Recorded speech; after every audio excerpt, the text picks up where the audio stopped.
Good evening, and welcome to Waterhouse Vibes, a place where we discuss all things relevant to Jamaica and the Caribbean. I am Mike Inita, your host, alongside Las Crawford, John Orton, and Urban Nelson. First, let me apologize for the late start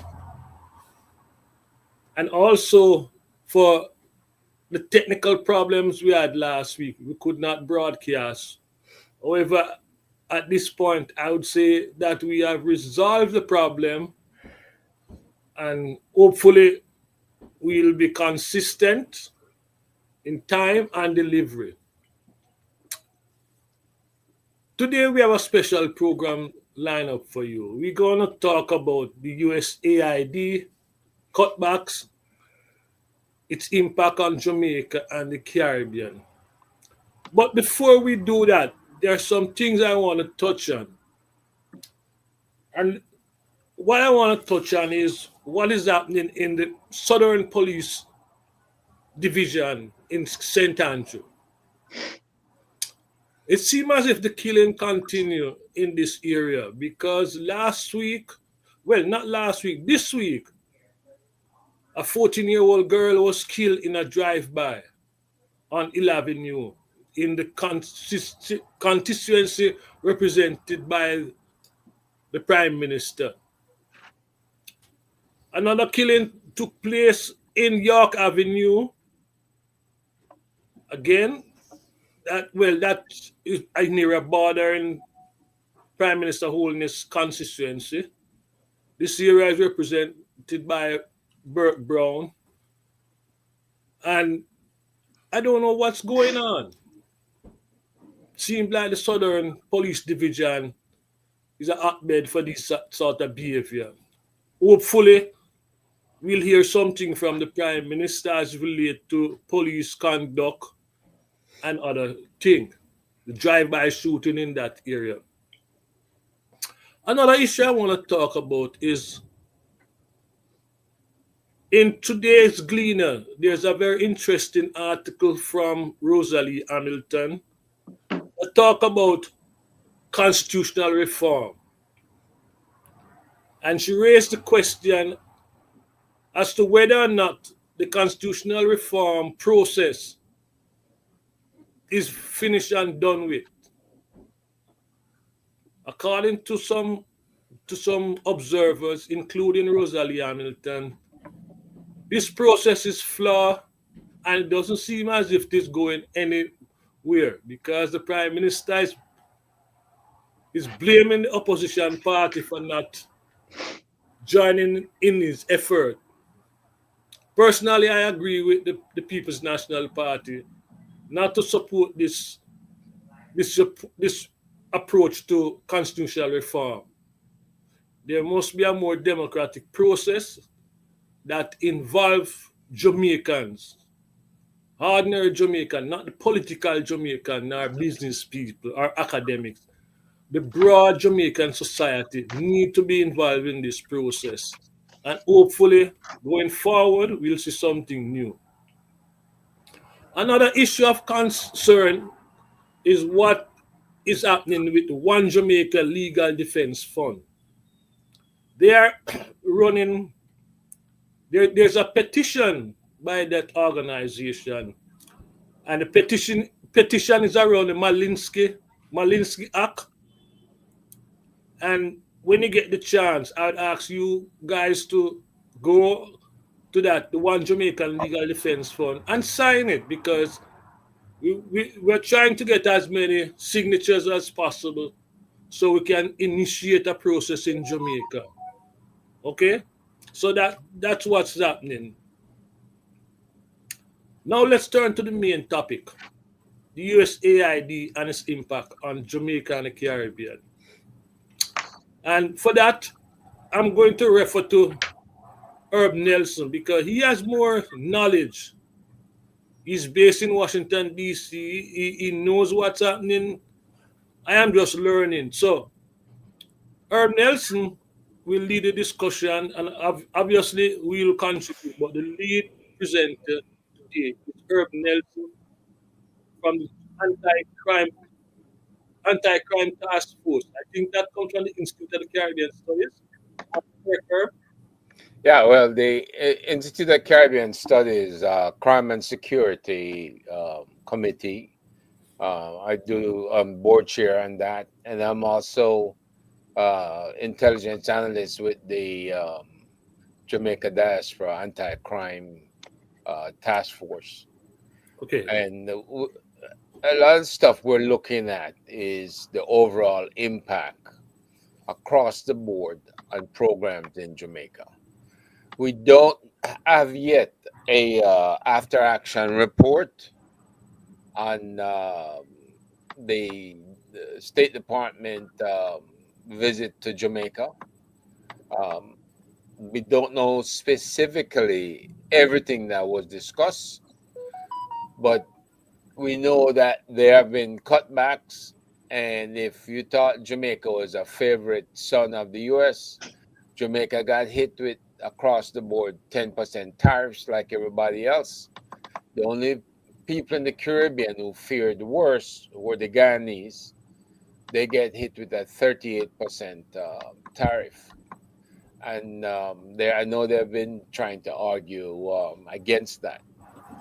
But the question of USAID is kind of broad based because in the East, and I'm talking about the Eastern Europe and possibly some of the Asian countries, the argument is that USAID programs directly interfered with programs that those governments wanted to implement in their countries, and that they could not do it because the USAID was there providing the type of support that the people needed. So the people didn't have to respond to what the governments wanted.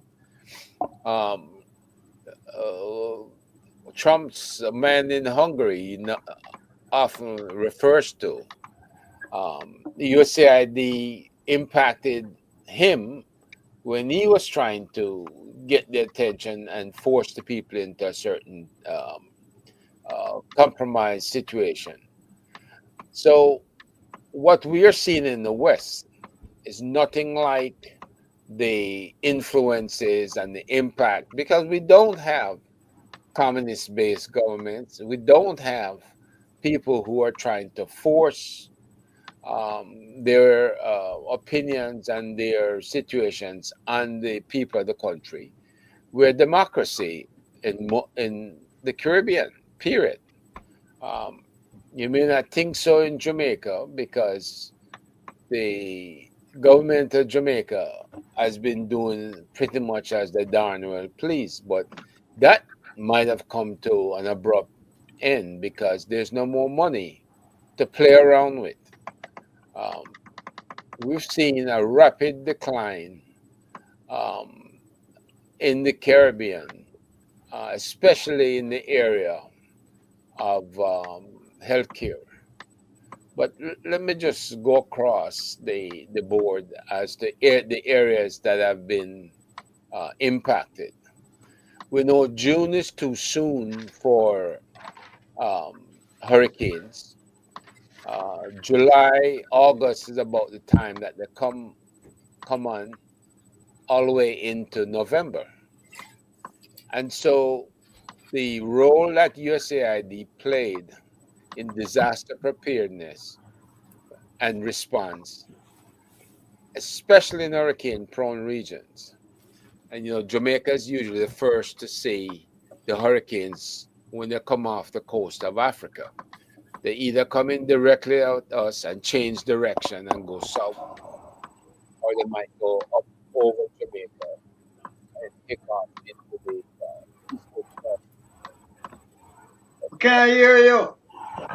But the bottom line is disaster relief is a big role that USAID played, and that's going to be impacted with the loss of funding.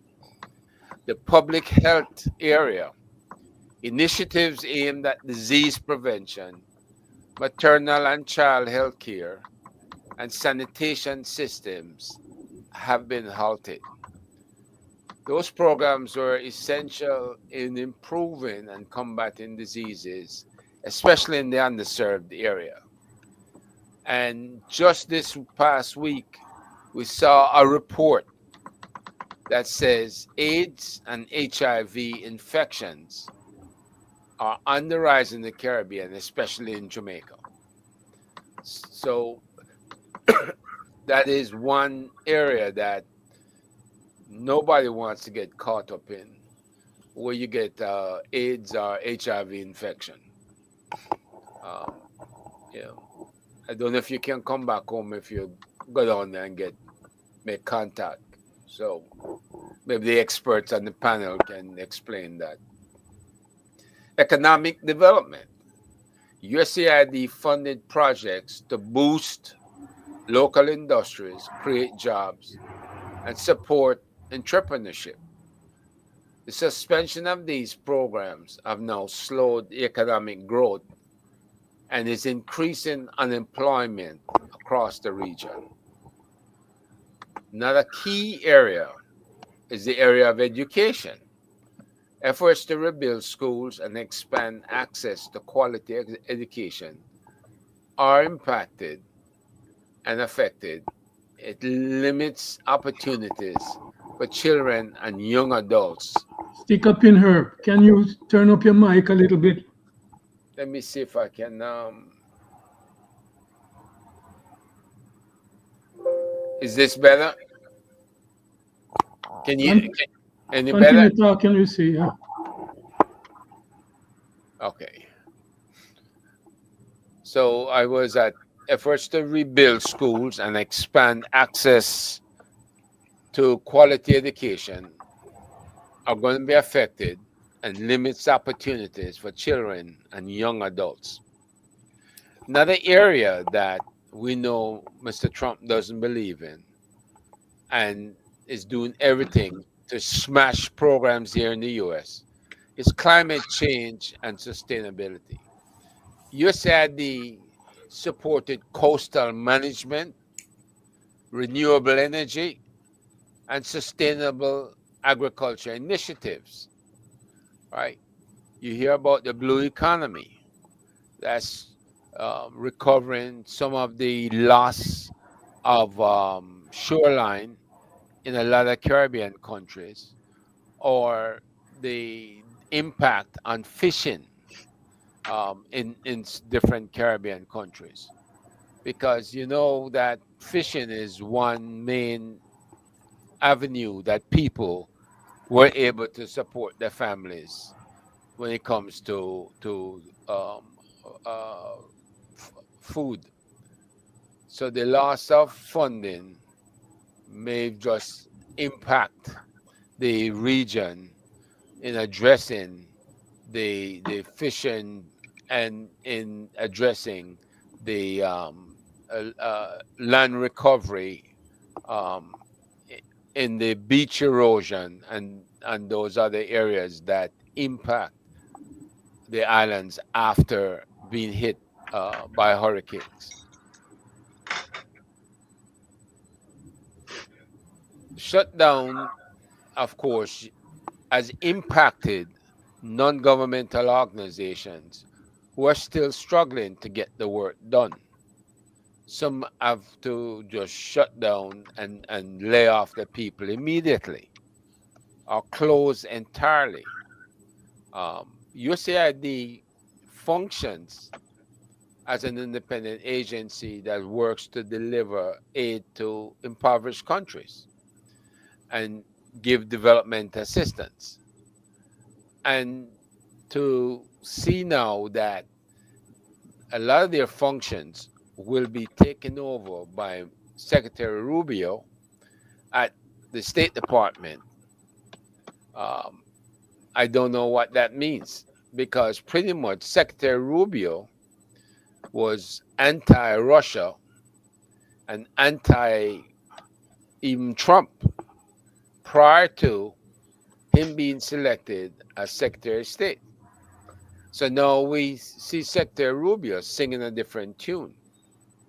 Something else that impacts USAID is the fact that they they had offices in the Caribbean at the embassies, and they work closely with different representatives in various regions, in various cities and towns in the Caribbean, and that they had hands on. But those people have been recalled or just plain laid off. So that support is gone. The most important thing that I think that we have to really anticipate is CBSI, Caribbean Basin Security Initiative. They have provided training for law enforcement officers in crime prevention, investigation techniques, and community policing.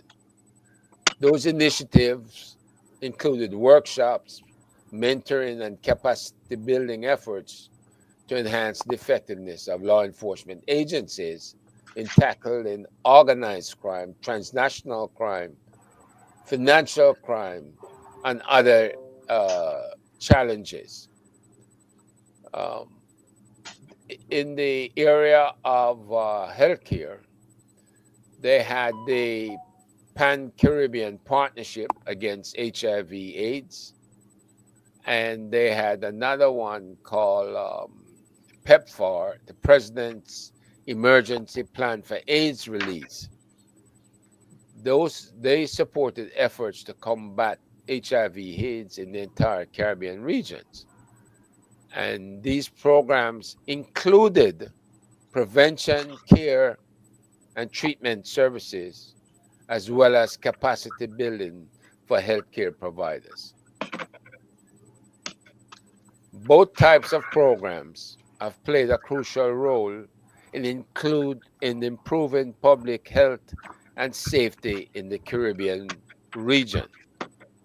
As some of you may know, law enforcement, the violence has been declared a public health matter.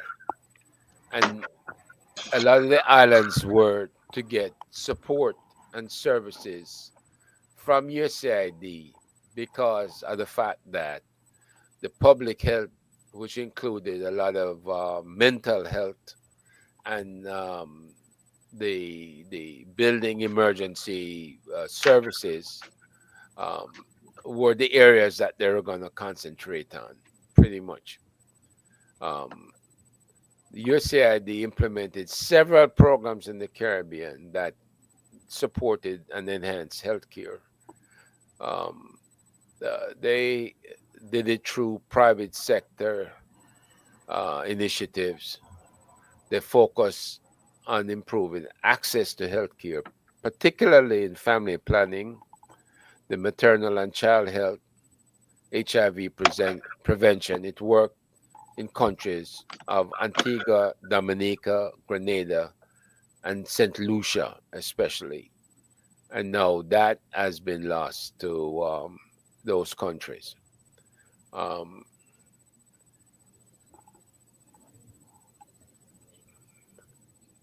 Violence as the public health issue came up in a symposium, CARICOM second regional symposium, held in Georgetown, Guyana, where CARICOM is located.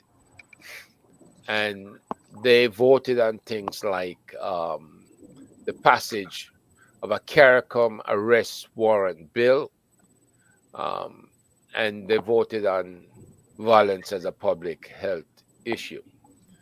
And they now have a Caribbean gang database, which is a key resource for law enforcement.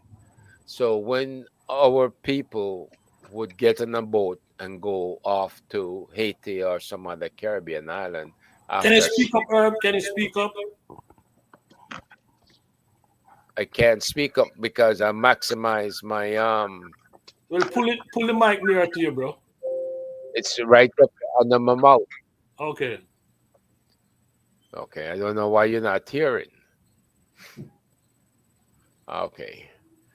Now, of course, what is coming out of this CARICOM arrest warrant bill, they want to harmonize extradition procedures among participating Caribbean nations. In other words, if you run off to Haiti after shooting up the place in Jamaica or shooting up a place in Guyana, this arrest warrant bill will make it easier to extradite you from that Caribbean country and bring you back to where you committed your crimes. And USAID supported that. Um, they Another report was about the people with dual nationality who live in the United States who purchase or facilitate the purchase of firearms and ship them to their home countries. And the fact that they have extensive contacts in the Caribbean that they can ship these weapons and various explosives down to the various countries of the Caribbean. The ATF, Alcohol, Tobacco, and Firearms Bureau, has been tracing a lot of that stuff, trying to identify all the people who are shipping and the sources that are receiving these items in the Caribbean. Um, they found that 45% of the traffic guns could be sourced back to initial retail purchases in the United States, with most of the sales originating in Florida, Texas, and Georgia. Um, and that's two countries, two states in the southeast and one in the southwest. Um, 27% of traced firearms were traced to 35 other countries, and their sources were undetermined origin. And the ATF processed something like, because of the funding from USAID, they processed 7,399 firearms traces recovered in crimes in the Caribbean from 2018 through 2022. So, pretty much when it comes to the statistics and it comes to track and tracing of criminals, of weapons used in different crimes, weapons that are being smuggled into the country by dual nationals of the United States. Um, they've been doing a better job of track and tracing um, these sources.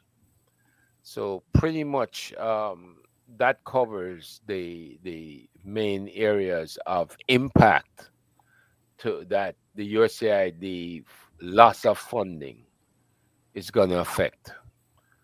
Thank Let me ask something, Herb. you. Yeah. I know that they gave support to USAID gave support to the Ministry of National Security, building a police station up by Grand Spen Road and involving other crime prevention initiative. How much money are we talking about that the Jamaican police is likely to lose? With regards Jamaican government with regards to security. This cutback, how much money are we talking about? Well, the first report that came out of the embassy, Jamaican embassy here in Washington, was that we were losing overall 60 million US dollars with the shutdown of USAID.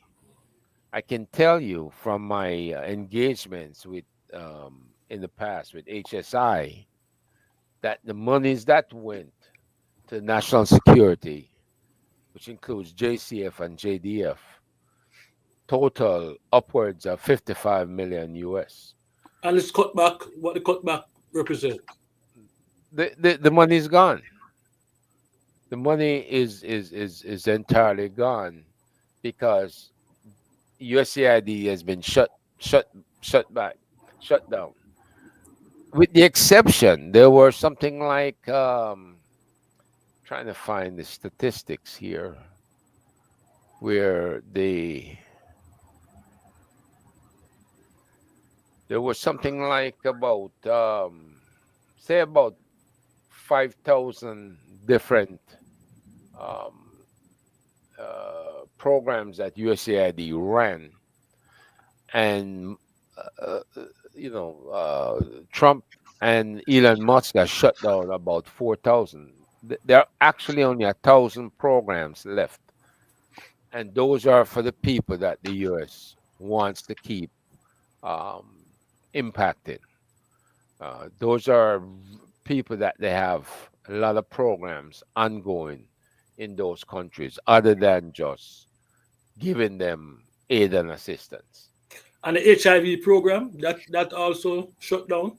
The HIV program was shut down. This is why the report came out that there was an increase in infections that was occurring immediately In Jamaica. in Jamaica. Yeah, Okay. not just Jamaica, but some other countries that were being assisted. Um, they have a problem now con- containing the HIV. Problem is you had people going to clinic, people getting the three tablet cocktail that they would give for the Yeah. HIV, and they had the treatment for AIDS as well. Well, you know, you roll the dice if you go home and you start going into areas and messing with folks who you have absolutely no idea what programs they're involved in. Because they don't go around with a sign on their forehead saying, I am HIV infected or have AIDS. I mean, that's a hell of a roll of a dice. John, last any feedback to what you heard so far? Yes. Um,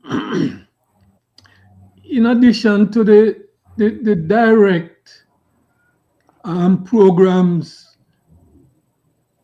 that were run by the USAID, you have a lot of non-profit organizations who survived substantially because of the fundings from from USAID, and that the non-profit sector in Jamaica actually employs a lot of people and impact a lot of communities.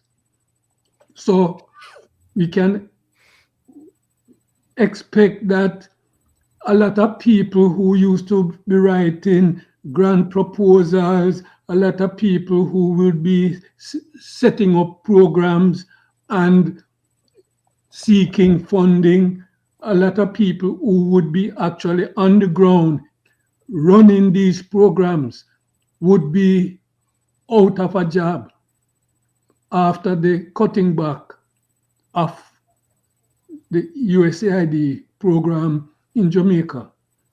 My concern is that you don't hear the government talking as if the USAID shutdown is impacting Jamaica significantly. I think the reason for this is that it is an election year and the government is don't want to convey any kind of communication that they are having difficulty in meeting any kind of demand, going into the election period. So I don't believe they are trying to reveal the true impact of the cuts of the USAID programs. Plus, if you notice, what has been happening is that the government has been floating some, has been selling bonds and all that stuff, to raise funds for its programs. This is also a part of catching up with some of the shortfalls in some of these USAID funded programs, because the security initiatives that Herb spoke about, we have to remember that the government is putting all their eggs right now on the performance of the security forces and how they can impact the crime rate in Jamaica, because the downward trend in the crime rate is there. That's what they're gambling on in trying to turn around people's response and people's affection for the government. So far, I think they have been making some progress in convincing some people that the crime rate is going down, the security forces is doing a great job. So I don't think they want to be truthful about the true impact of the USAID shutdown, especially on the security forces and their ability to do their work. John, Now, Yeah. I was gonna say about what Lass is saying. The government is being impacted right now because teachers and other civil servants are complaining that they're not being paid. So you can imagine if you have to be waiting weeks, months after your pay date was due to get paid, then you have to wonder if the government has gone into some type of uh, reorganized financial emergency plan that will allow them to pay for certain things, and in the process it's impacting civil service, especially teachers. And if you remember, a couple of years back, teachers waited a very long time, and the overtime in the police force is even worse, because what got our good friend who was in charge of the police union, what got him fired was him threatening the government over the fact that the police was not being paid. And believe it or not, that was like 3 years running, and to date, not all the police have received the back pay. So, how in the world can you expect somebody to come to work motivated and ready to pursue the, everything they can on the job, pay for lunch if they have kids, pay for the kids' lunch, pay for bus fares, all of these things impacting your police and your other civil servants. And if your CID was a stopgap because of the various programs they had, that maybe these guys could absorb some of the shortages by working for one of the non-profit groups. That's gone now because the non-profit groups themselves have to be laying off their own people or closing their doors. So it's a good point, class. John. Yes. Well, I would start on that point, but I think it's a very important for us not to lose sight of the historic role of USAID. There can be no doubt that there are programs in the Caribbean that benefited from USAID and for which the Caribbean will lose, or it will, it's a disadvantage, particularly in the areas of education, health, and security, fighting the crime, organized crime. But I wanted to just reaffirm an important point, which is USAID is part of a two-edged sword by the US government throughout the Caribbean, the Western Hemisphere, and indeed the world. When it was first expanded under Kennedy, I think John F. Kennedy in 1961, to include all these programs, to include aid, what you call the Corps, Peace Corps. Prior to that, and even after that, the brunt of American foreign policy was a more militaristic program. CIA was involved in the Caribbean, hostile to Cuba, actively trying to overthrow Castro. And in many of the Caribbean countries, including in many of the Latin American countries, including the Caribbean, CIA was the right hand and USAID was the left hand, the carrot and the stick. And that is the brunt of how American foreign policy was carried out.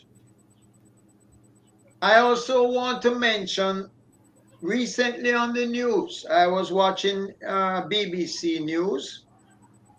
So even though Trump is cutting back aggressively on USAID, they are not cutting back on the military budget of the US. Hogsett, I think was his name, Hegseth or Hogsett, Exit, yeah.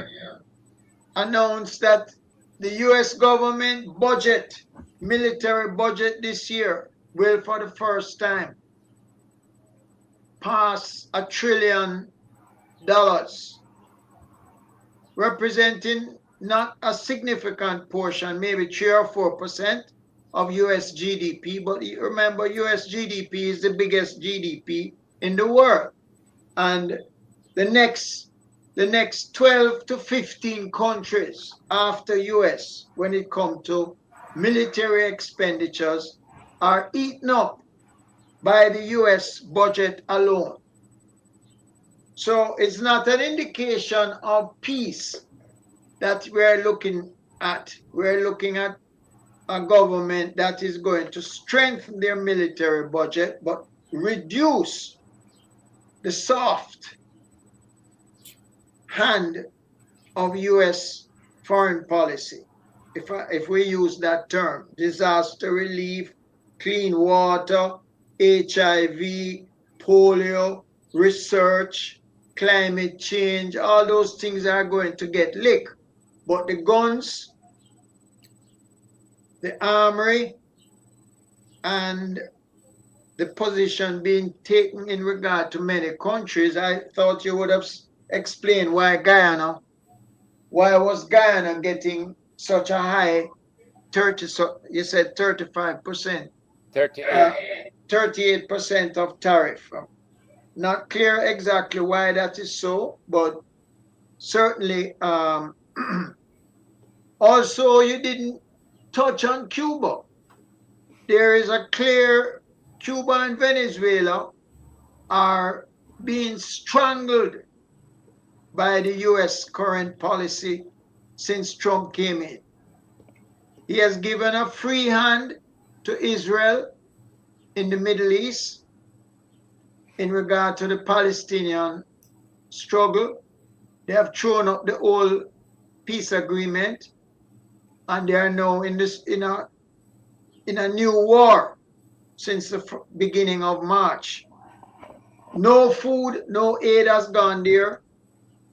Trump hasn't said anything about it.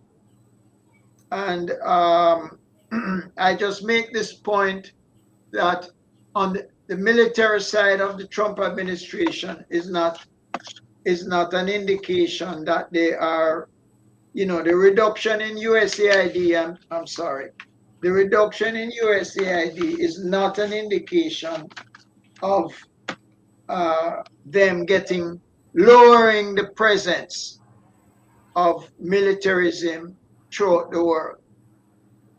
And I just want to add that to the mix, because it certainly represents a hardening of what is intended in the region. The other point is the government of Jamaica is not going to come out and say that they are upset with the reduction in USAID, because how the Americans view USAID is alongside the presence of China. And as you know, Rubio has taken a very strong position in relation to Cuba, Cuban doctors, a strong position in relation to Venezuelan oil going to any country in the region that is getting oil from Venezuela, regardless of whether the oil cheaper, whether it means that the people gas costs will go down, it don't matter. The impression I have is these countries are going to be squeezed, and and their whatever policy they adopt to assist the countries in the region are going to be squeezed and stifled. So I would add that situation, along with the fact that certain programs are definitely going to be are going to be brought on the heel. So that's I mean I only want to give that historical perspective. The other point, Herbie, is I thought you were going to give us some numbers. I had written down some numbers from the last time but I can't find the paper where I wrote down some numbers on the impact of the aid and how much money we're talking about. I know that overall it's less than 1% of the US budget. It's a small percent of US budget. So the talk about saving money by shutting it down is really hypocritical. It's a relatively small percent of US money. But that was the only thing. I don't have the numbers in terms of the Caribbean area immediately in front of me. I have a question. An important point you made, John, in pointing out the contrast between shutting down USAID and increasing the budget for arms and all that kind of stuff. Because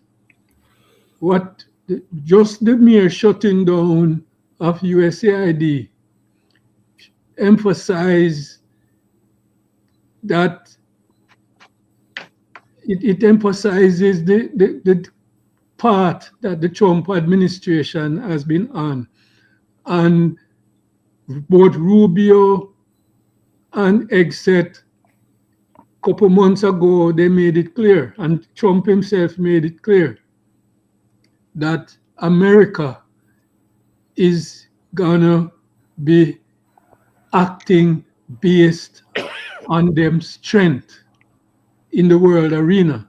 They made that clear that their policy now is not to be in no long negotiation with nobody, is not to be trying to develop no programs to pamper anybody. It's just that people, whatever America say, it has to be carried out, or them going to threaten you and take action against you.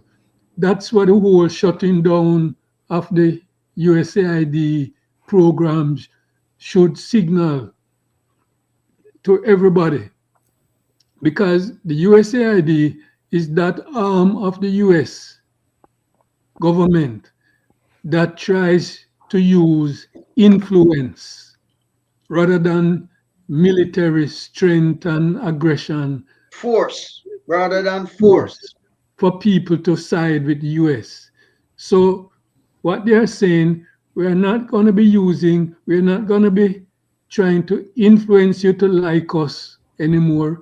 We're going to force you to do whatever we say. And that's exactly what is happening in the Latin American region. Because you see, since the Trump administration came in, they have hardened their positions against Cuba. They have hardened their positions against Venezuela, right? So it is clear that it's not about getting you to love them. It's about getting the world to do what the United States say or else, which is going back to the days when America used to be conducting interventions and overthrows and all of those things. That's the kind of mindset that Trump is in. It's all about military force. And Trump is the most important person in the world, so you need to listen to him or else. I have a question. I've been hearing about USAID for a long while. When I was working at the Ministry of Housing in the 70s, we identified a number of individuals who were identified as CIA activists, and we saw some activities by USAID. As I said earlier, they helped build the police station up by Grand Spen Road and what have you. But the question I have, who does it benefit? Does it benefit the ordinary Jamaican people, or it benefit more the folks from uptown? Because all of these programs come into our community. And when they come in, it's always led by someone from the middle class or from the university. And when they finish work, there's no organization established. So the money, when it comes into our community, the bulk of it goes out into salary for people from uptown. So my question, does the USAID benefit the Jamaican people, or does it hold us back from seeking to establish our independence? Okay. Well, I would answer that. Sorry, go ahead. Let me just jump. The- You guys bring up a lot of stuff, and I have a lot of stuff I didn't want to go over because Can you speak into the mic, your mic, brother? We're not hearing you I clearly. Yes. maybe just you, Mikey. Is everybody else not hearing me? Yeah, It's man, we hear low. you clearly. Okay, all right. The problem with the, well, first of all, there's a $50 billion budget that USAID had, and that USAID was responsible for promoting democracy throughout the world. That was a part of their program. And Caribbean specifically, the USAID, Department of State, and the National Endowment for Democracy, NED, provide Cubans with democratic assistance and take steps to award or mitigate risk at various points in the awards process. All right, USAID and state award solicitations required applicants to analyze their risk and propose mitigation measures. All right, so there's a lot of programs that they were doing in Cuba that concerns human rights and labor rights, and provide information about democracy, in trying to coax the Cubans to have a two-party system at least, or something that wasn't as restrictive as they were doing. So the Cubans pretty much were complaining, just like the Hungarians and some of the other Eastern European countries would complain, that the programs where USAID and state NED supplied funds would not force those citizens to comply with what the governments wanted, but allow those citizens to promote democracy US style, right? And this was very disruptive to those governments. Um, those governments run on strict um, uh, security procedures in protecting themselves from the possibility that the people can be influenced by outside forces, and those outside forces would then cultivate disruptions enough to help internal people overthrow their own governments. So you have a situation where, yes, if it were misutilized, it could go against the governments in Cuba and in Hungary and these other countries that did not fully. We lost you a while ago. Everybody went off. Well, based on my screen, everybody went off except Nito. You want to repeat the point you were making? Where was that when you went off? Well, you were just repeat the last sentence or so. I don't think you need to start everything Okay. over.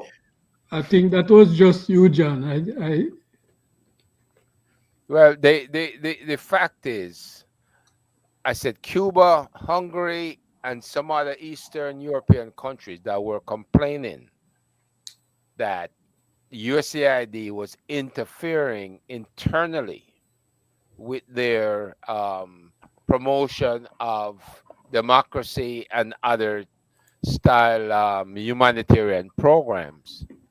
Um, it's a legitimate claim based on their form of government, based on the way they want to run the politics in their countries.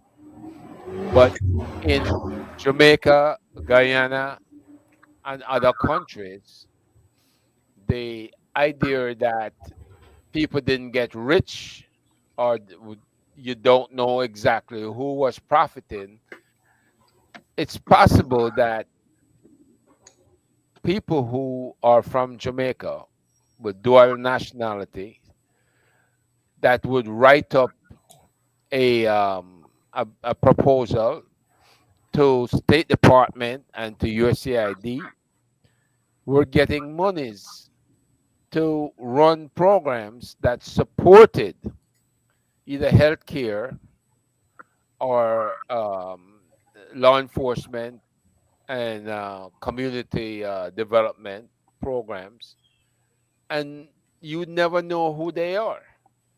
But if they were the main contractors, what we would advise is send your proposal to that main contractor and see if they can then award you with as a subcontractor. In other words, are they willing to do what's right by allowing you to join their program?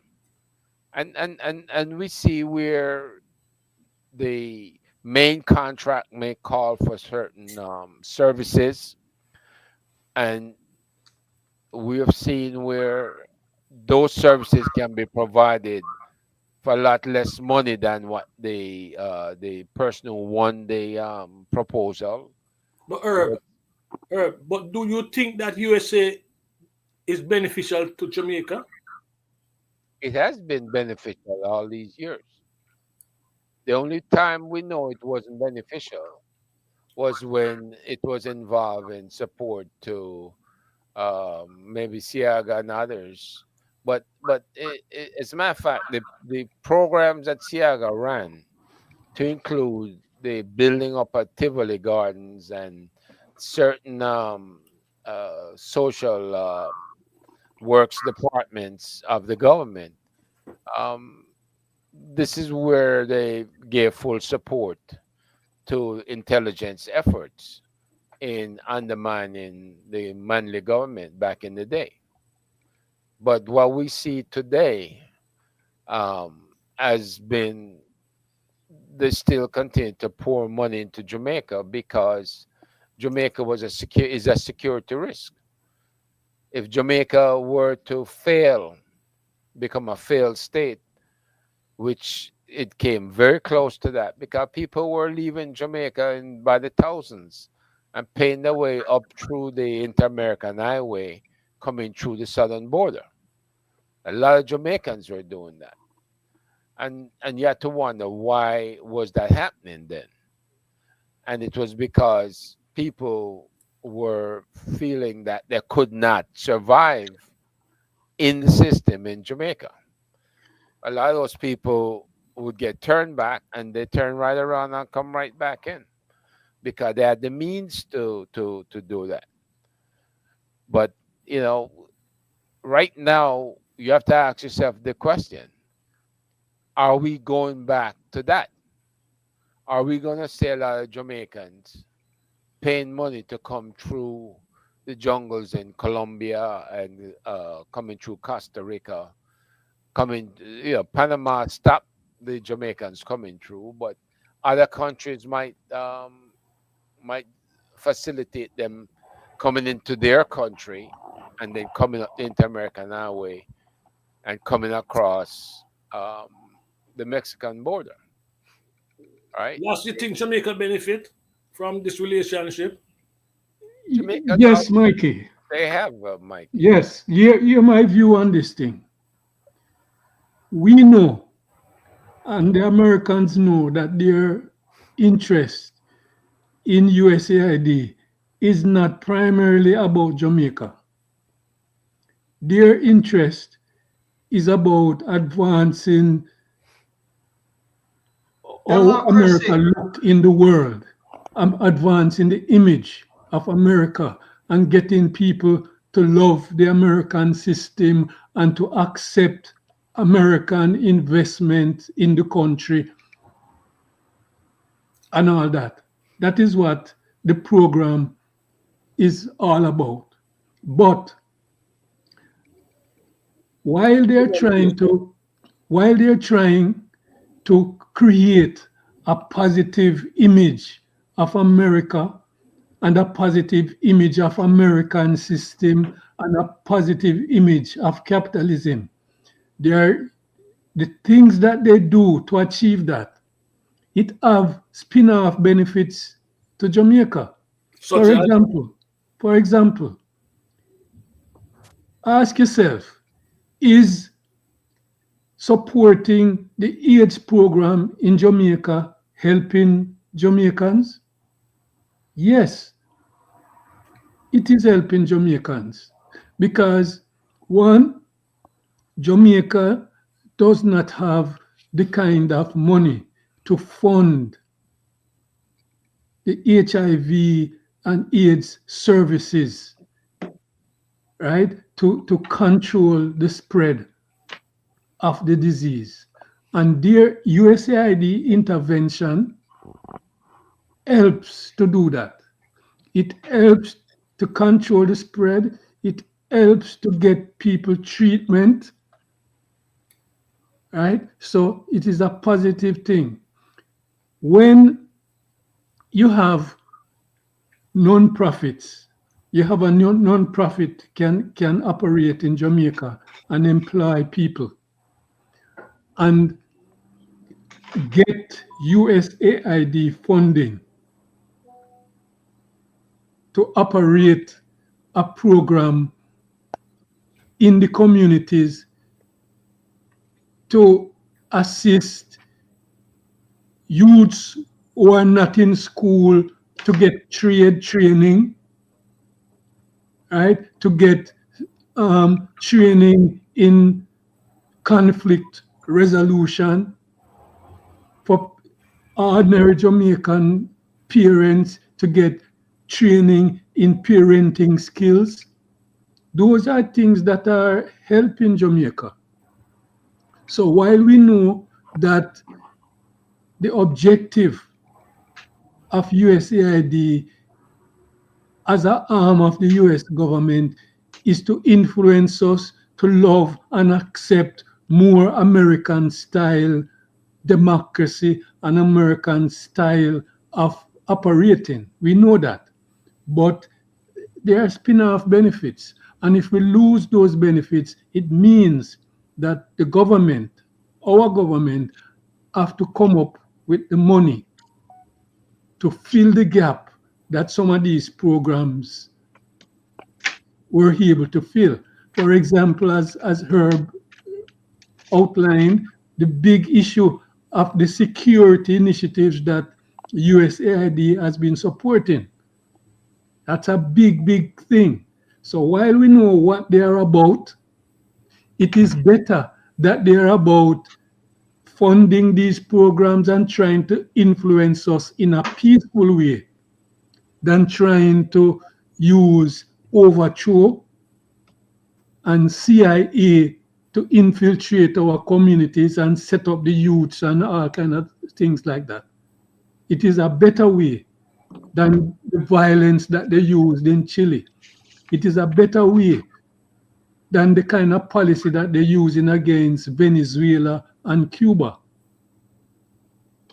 So, yes, I am saying that the USAID programs, they have benefits for Jamaica. John, Yes, I'm surprised you would pose a question like that. what? The answer is very simple, right? The reason why it's a simple answer, think of it. If I am an academic and I believe in literacy, I'm trying to offer a literacy program because I've actually done help. I've done work in literacy in the Caribbean, and I've done work where American funds through other independent non-profit organization has been used to help eliminate illiteracy. Whether it's illiteracy, security, to prevent the country from becoming to prevent the country from becoming uh, what is the word we want? A lost state, is that the Still, term that we use? Failed state. Yeah, a lost state where gunmen run things like what's going on in Haiti now. In order to combat crime, in order to improve the health system, whether it's vaccinations for measles, polio, drugs for HIV, it doesn't matter. My point is that aid, whether aid comes with strings or not, is not the issue. If you have access to money that you can use to help benefit a community, why not go for it? So I would never argue that we shouldn't accept USAID. What I'm saying is use your USAID with open eye.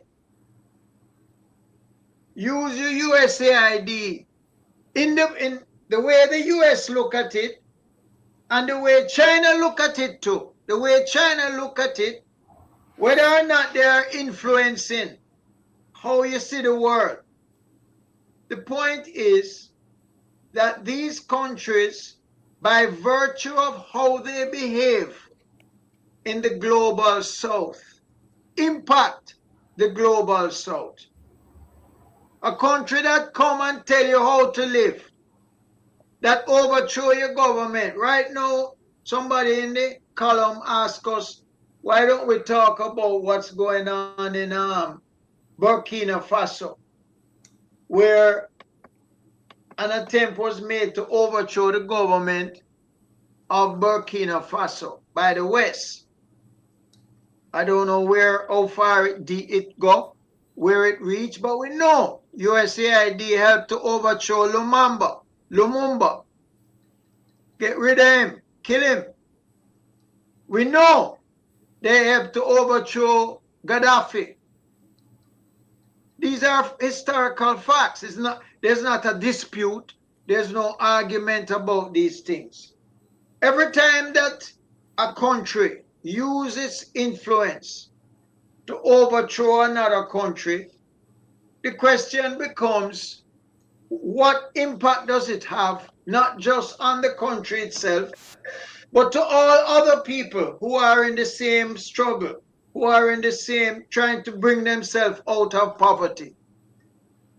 So if a country seeks to manipulate change in their favor by using force to do so, do you think they will have a more commanding influence by another country who is not using force to bring about change, helping to build roads, helping to bring ports, helping to do the same things, but without direct intervention and using force? If two of those countries are juxtaposed to each other, then it's going to be evident which country people will gravitate towards. So my argument is this: it's always a two-edged sword. Any country that helps to build up another country is a two-edged sword, because the people not doing it purely out of love for you. They would like their influence to spread. So instead of ordering 10 of something, you order 20. Instead of traveling as tourists only to one place, you go to their place. These countries all have their own interests. There's no harm in that. The question becomes, how do they show their influence? What example are they setting?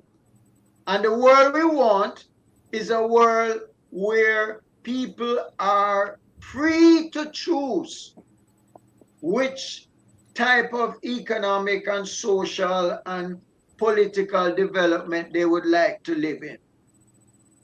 That is all. That is what I'm preaching on this program.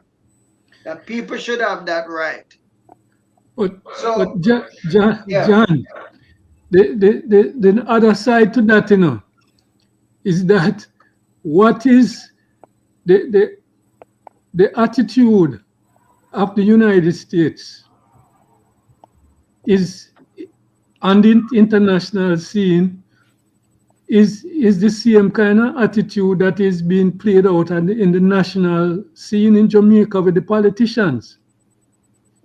the politicians, when the people, especially now that it is election time, you're going to have politicians who go into the communities with all different kind of programs, right? And the intention of some of these programs is not primarily to develop these communities. It is to gain influence and vote Correct. towards Yes. towards Yes. the election. Correct. So if a politician goes into a community and he knows that, okay, this is a football loving community and it's election time, and he thinks, if I build a football field close to the election, right, he's gonna get some votes. What would you suggest to the people? Not to vote for him because it don't benefit them? In Mikey? Well, what I am really pointing to, and I think I didn't make it clear, is that when these money come into Jamaica, it is funneled to a certain group of individuals and then trickle down to the community. So it's like you have folks who professional based at the UWI, and they're the one who get the opportunity. They disperse the funds Yeah, well, Mikey, to a community. remember, we were actively in the 70s and in the early 80s, we were actively pursuing projects across the communities, different projects, well, across many communities in Jamaica. And you had people like CUSO, you had people like USAID, you had some of those funding agencies from like the Dutch people and the Netherlands. And these programs, they reach far down into the communities. Because I remember we used to we used to write these proposals. We used to go talk to these people who represent The project these officer, project officers. these project officers who represent these various agencies, right? And when the funding comes, the funding reach way down into the communities. A lot of ordinary people would participate in some of these projects. And some of those projects were large projects that employed a whole heap of people, right? So, it's not fair to say it's just academics and uptown people who benefit from some of these projects, because yes, you had a It lot of depends on people the who project. it It depends depends on on the the project. project, Mikey. It depends on the project. And you had people who had the skills and the know-how from a certain level, and you might say most of the knowledge base resided in a certain class of people. But at the same time, a lot of these projects, because if you can remember, during the Mike and Manny era, there were lots and lots of these community projects got funding from these various agencies, and they went a far way. They went a far way in implementing some of the projects, some of the programs that Michael Manley was implementing. I remember when it came, so some of the programs that your people were involved in, Mikey, were funded by USAID. Some of those programs that deal with biogas and all of those things in the Manley time, when Manley was trying to shift the emphasis on energy resilience and all of those things. So it is not proper to say that it's only uptown people and a certain class of people benefited from those programs. They, Herb, you have they, any they, feedback to what you heard so far? the basic thing is this: you have to have a certain background and experience. They give certain qualifications for management of these projects. And if you don't have those qualifications, then you can't manage the projects. You And cannot. the manager going to earn more money than the man who executing the program. Well, That's just how the system work, Mikey. well, Everybody now go earn the same money. no, they have a cap on certain things, especially. I'm just interested in democratization of these funding source, because I do understand the knowledge rests with certain things, certain group of people in Jamaica. But when from all these It's not just Jamaica alone. If you no, look, Uh, no. Plus, But my plus, thing my thing is plus, Jamaica, right? remember, Mikey, stick up in. Remember, especially during the Michael Manley time, I'm remember these people don't want the credit go to Michael Manley. okay. Even though them supporting the certain project programs and Yeah. Michael Manley policies fall in line with some of those programs, they don't want the credit go to Michael. So what they try to do was to keep the thing out of the political arena, and they still had certain kind of controls. And if you notice, these people would have workshops. Yep. In those workshops, they would show you films and have talks. And what these films were about, these films, a lot of these films and talk wasn't about trying to get you to buy into Michael Manley programs. No. Those programs are trying to get you to buy into what United States programs to help you can do, and how it can make the economy better, and they're trying to work on your mind. So as John said, it's about how you approach the thing. It is your level of consciousness, it is your level of awareness that is going to counter while you accessing these people money. Your level of consciousness are going to make you clear the web and navigate the web and not get caught like this the fly, the spider web, right? So that you have some clarity. Say, yeah, I get the fund and me set up my project, but me not go buy into what you are say, Mhm. right? I remember they used to have they used to have programs that would take us on retreats Yep. up in the hills Yep. for days, I two, three sound days, like Pope Francis. right? They would take you on retreats for a couple days, and they tell you about the project development and all of that. They have that kind of training, but then Empowerment. but Tell him last. they Empowerment. also yes, they also have that side of the program that is trying to influence you, because that is what them is about, Yeah. right? So it is like us now, the more people who are more aware, who have been through the system and aware of how the system to help other people to navigate the system and don't get caught in the web, that them think say this program is all about helping me.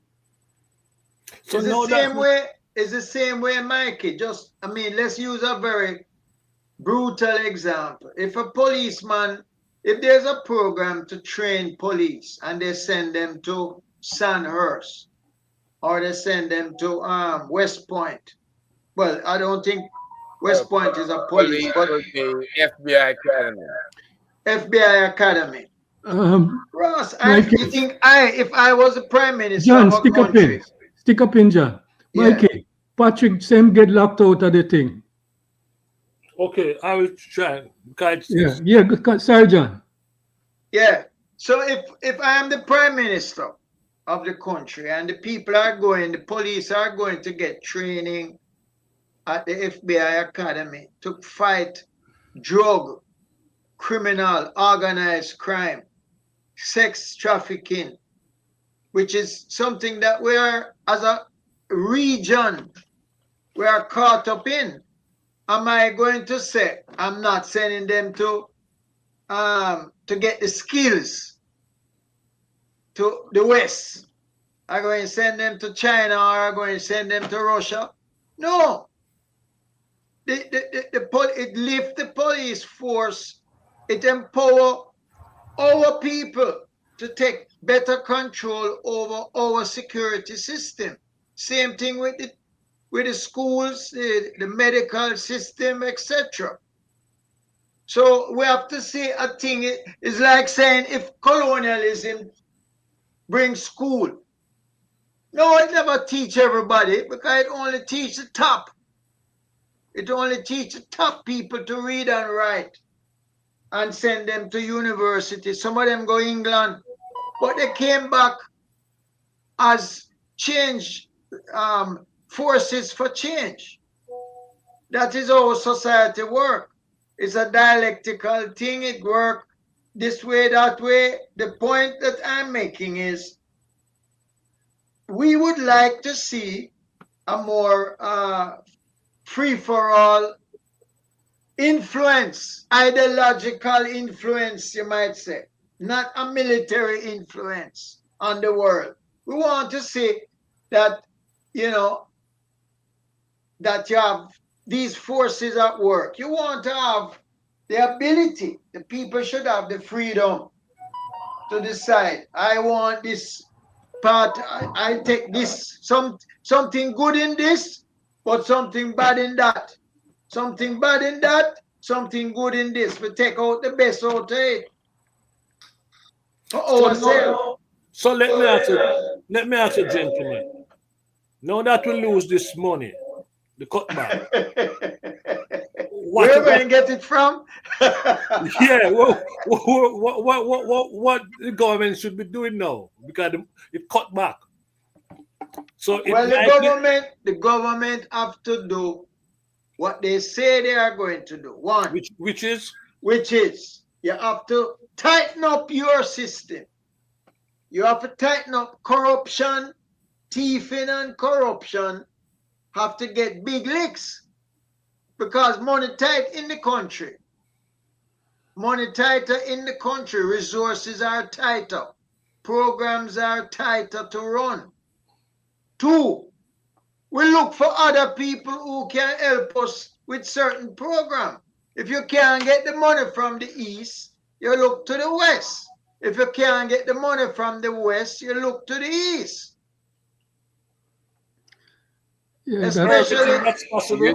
you do have Canadian aid. You do yeah, have yeah, well, UK I don't aid. want to say east and west build up a wrong perception.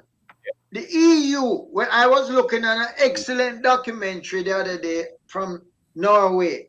Norway is a country that big on assisting the None of the nine countries.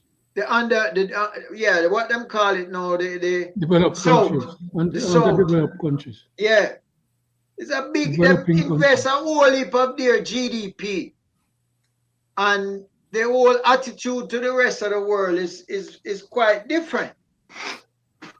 So that those opportunities exist. What I'm saying, the more the world become bipolar, unipolar, multipolar, there's going to be more opportunity.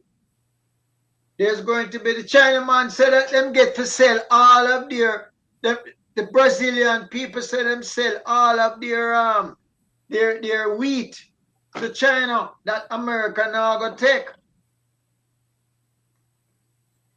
The Indian man have certain skills, right?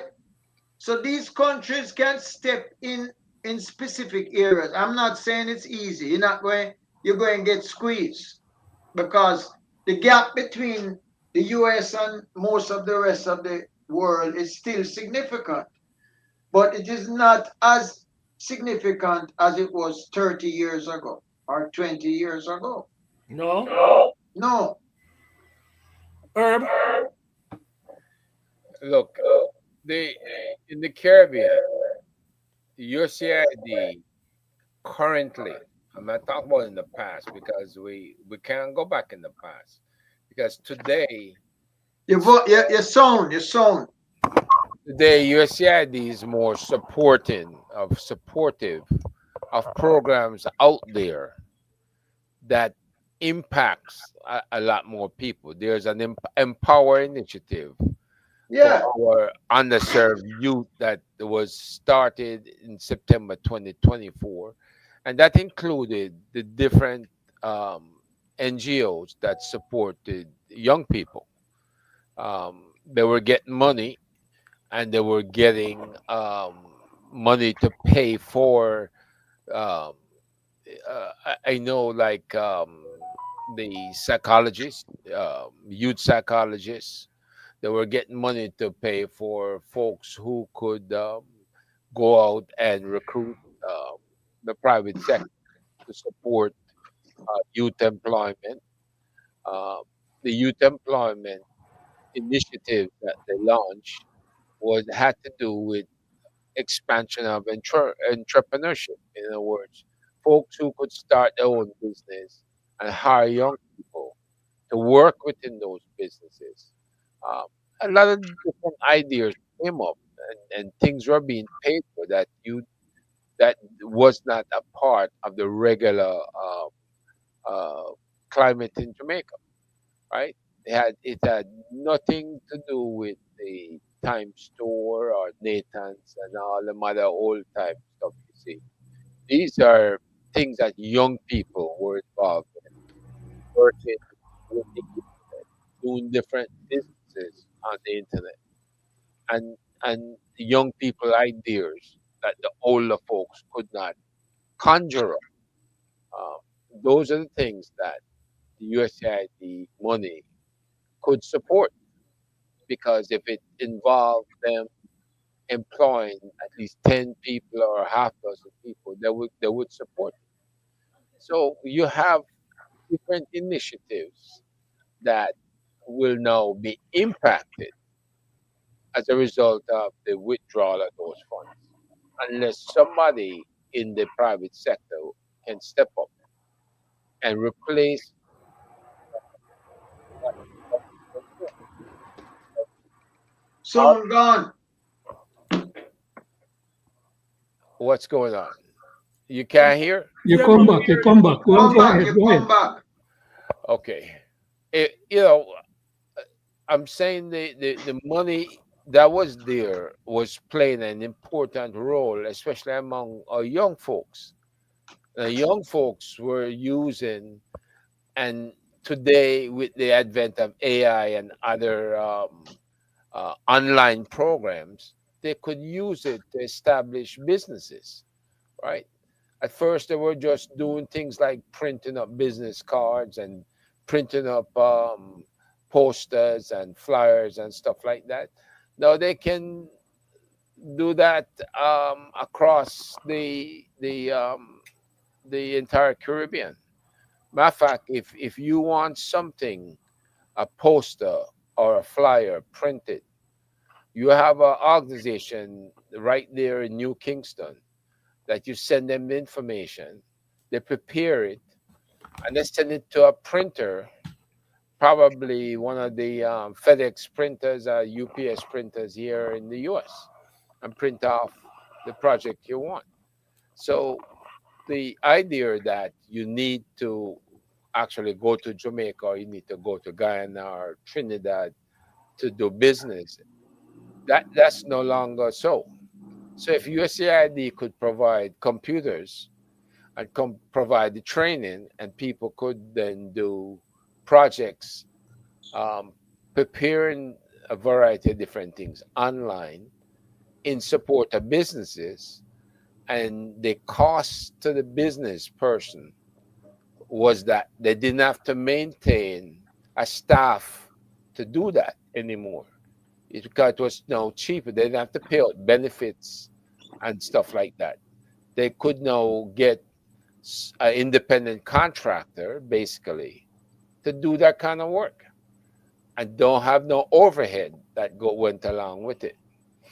So you do have concerns, um, because on the security side with young people again, any program that like the STAR program where they would use soccer and other sports programs in communities to promote um, uh, community building efforts, youth building efforts, to make the youth think about this person as a team member versus as a gang member and an opponent. That all of that stuff, they want to they want to keep that going. They can't afford to lose that. Unfortunately, for this year, since the year started, over 100 young people have been shot dead, or close to 100. And it's unfortunate that the police is doing most of the shooting because the police have enhanced software that can now identify people in the community who may or may be about to commit crimes based on the AI programs that can do just that sort of thing. And you have a man who is an IT specialist running the force that is very familiar with those programs. So what people need to do is to ensure that the AI or the IT programs does not become the enforcer and does not create a situation where they send the police out to interdict somebody at home or on the block and cause them to have to die to ensure that the crime rate gets cut in that particular community. And how does that relate to USAID? Because USAID would promote training and development in the police force, in law enforcement, that might include some of these programs. Yeah. The, the, the way forward that I see, Mike, is that the countries in the Caribbean, especially Jamaica, which is our main concern, is going to have to diversify their relationships across the world. For too long, Jamaica and a lot of the Caribbean countries have been locked into the United States. I mean, coming out of the Cold War period where people had to take one side or the other, the Cold War ended, and most of the Caribbean countries, their economies and their political stances were too locked into the United States. They're trading everything. What it is showing now that the world is a different place. The United States is a different place. And banking, all your trading, or the majority of your trading with the United States and your dependence on funding for social programs and social organizations in the United States is not a good policy now. Even Canada, one of the United States chief Longest. partners, is learning that lesson, that building and tying them economy primarily into the United States when there's a globe outside there. There's an entire different world outside there which they could partner with and trade with and do everything. But because they think this one person is your dependent friend, United States is not the friend of the Caribbean. No. United States has always been trying to direct the voices, right? I guess they and are the our friend. policies of the region. That's what And they when say. they can't get them way out of spite, them crash the party. But still, the region has always locked themselves into the United States. Now the situation is different. The region is learning that they have to develop more, a wider base of trading relationship, a wider social base for programs with other countries, Well, right? with what you're saying there, last, that is already underway because who replaced the Chinese did the replacing when the US disappeared and got really involved in the Middle East and was putting all the monies in the Middle East. A lot of this started, you could see when the US disappeared and gave all the money that was dedicated to the Caribbean and Latin America. They shifted that money to Eastern Europe when the Soviet Union dissolved back Invaded in Ukraine. 1989. Yes. And since then, you see where more and more countries, which include Israel as well, um, is getting billions of dollars compared to what the Caribbean is designated, right? Uh, so with China coming into the Caribbean, it's been a good thing because it's forced the U.S. to pay attention and to come up with support to additional programs that But would the thing benefit the is, Caribbean. her, Yeah. you see, yes, China came in, but to the US, it would appear as if it's a challenge for political systems, just like the Cold War period. It we welcome the Chinese, but what I'm saying is that there are much broader opportunities for trade with much more countries in Europe, right? Other than just the Chinese, right? There are whole heap of opportunities which the Caribbean need to make greater. Um, they used to make greater opportunities of, you know.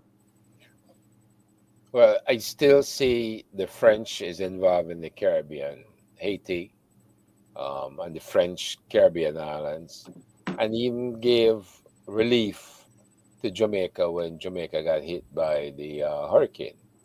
Um, you've got the Taiwanese always in the background, even though they won't embrace them. But some countries in the Caribbean, the Bahamas, I think, and another one, have gone exclusively over to the Taiwanese rather than China, right? Because they don't want to really get the US angry at them.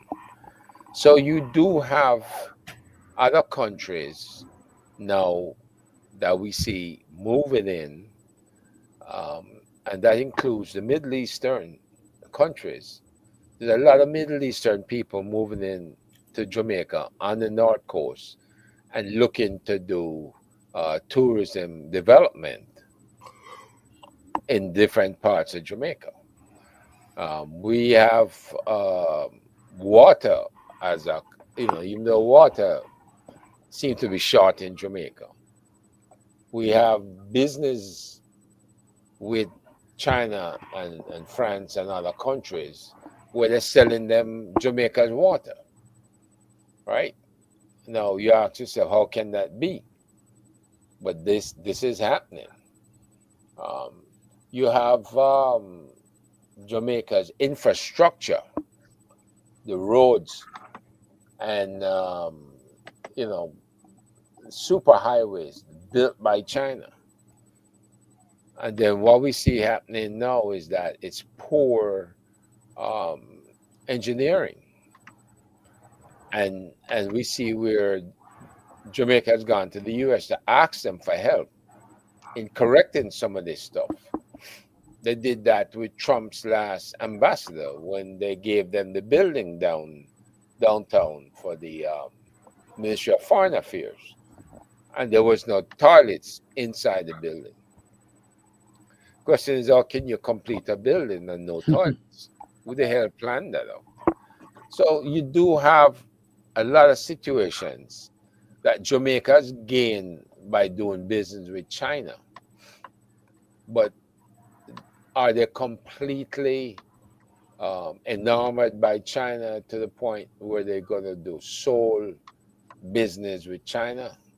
Or are they still trying to play the ends against the middle by maintaining friendship with both the US and China? So they're going to have to, a lot of decisions have to be made because Trump now has pressed that button and he's made it plain that, hey, I'm cutting you guys off. So you can go to wherever you want to go to and see if you can get help. And the question is, will Jamaica develop a better um, business model with China and how China can help further with development? Because the infrastructure development has been good. And now they have to do, I understand the UK came in and the UK has a massive contract to build over 100 bridges. So that's UK aid right there. So UK aid works. Um, question is, what direction is Jamaica going to take now that the US has cut them off? Folks, it is clear that Jamaica and Caribbean are in for a challenging period under the Trump administration. With the cutback in aid from the USAID, that even make it more complex because Jamaica economy is in a tight spot. I think for some time to come, we'll be talking about USAID aid, this aspect of the relationship and what Jamaica does next. So I don't think we can spend any more time on this topic.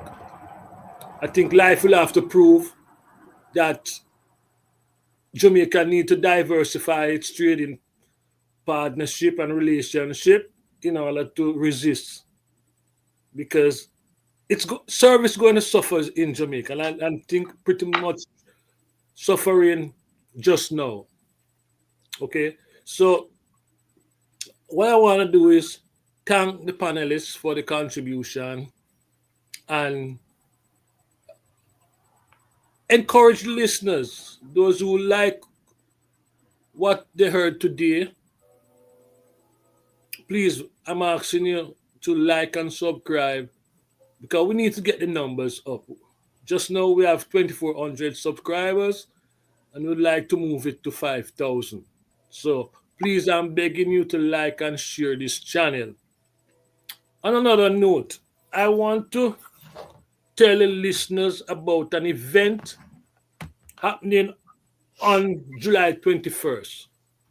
The One Jamaica Legal Defense Fund is having a reconnection rally fun day at the Ranny Williams Entertainment Center. That is in Kingston, Jamaica. It happened June 21st coming from 10 a.m. to 6 p.m.